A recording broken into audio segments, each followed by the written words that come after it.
প্রিন্সের হুকুমে।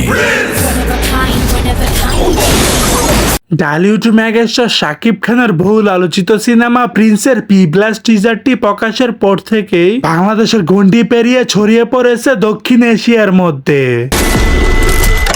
আর আমার শত্রুর সাথে যে ধান্দা করবে। আর এবার টিজারের মধ্যে শাকিব খানের ভয়ঙ্কর লুক দেখে চমকে উঠেছেন তামিল ইন্ডাস্ট্রির সকল তারকারা। সকল অভিনেত্রীরা রীতিমতো চমকে উঠে বললেন, বাংলাদেশি নায়ক এতটা ভয়ঙ্কর হতে পারে সেটা জানতাম না। দর্শক চলুন দেরি না করে শুনে আসি তাদের মুখে কে কি বললো। I like where I am today. I don't want to be 16 again.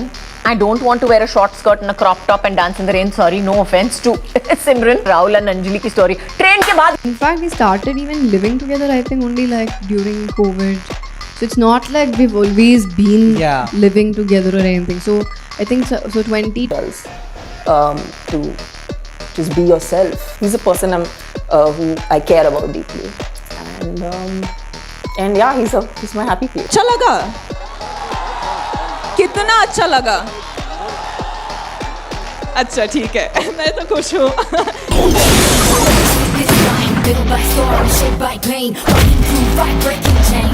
শিয়াল। সো দর্শক আজকের এই ভিডিওটি এই পর্যন্তই। যদি ভিডিওটি ভালো লেগে থাকে তাহলে ভিডিওতে একটি লাইক, একটি কমেন্ট আর অবশ্যই চ্যানেলটি সাবস্ক্রাইব করতে ভুলবেন না।